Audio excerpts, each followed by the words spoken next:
It's 1765, and the mighty Qing Empire, at the height of its power, faces an unexpected challenge in the steamy jungles of Burma.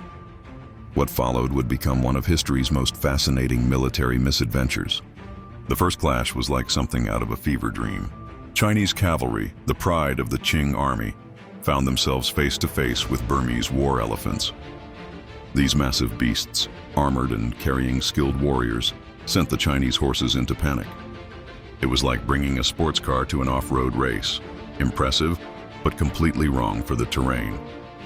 But the real enemy, it wasn't the Burmese army, it was the jungle itself. The Qing forces, used to fighting on open plains and mountains, were completely unprepared for Burma's dense rainforests. Supply lines stretched thin, soldiers succumbed to tropical diseases, and food rotted in the oppressive heat. Imagine trying to move an army through a hot, wet maze where every leaf could hide an enemy and every bite of food might be your last. The Shan states, those small kingdoms between China and Burma, played both sides like master chess players.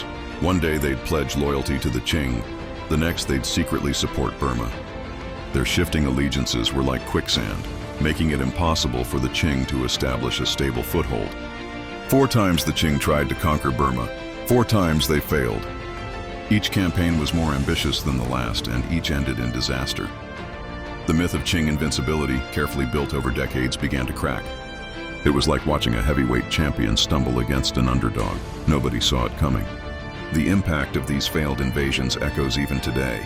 For China, it marked the beginning of a harsh lesson about the limits of imperial power. For Burma, it was proof that being smaller didn't mean being weaker. The Qing-Burmese border remained a zone of uncertainty, leaving a legacy of complex relationships that still influences Southeast Asian politics. Perhaps the most ironic lesson? Sometimes the greatest enemy isn't the one you're fighting, it's your own assumptions. The Qing Empire learned this the hard way in the jungles of Burma, where their mighty army discovered that power alone doesn't guarantee victory, and that nature can be the most formidable opponent of all.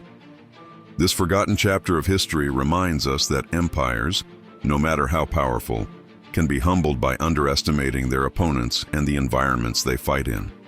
In the end, the jungles of Burma proved that sometimes the most valuable territory is the kind you learn to respect rather than conquer.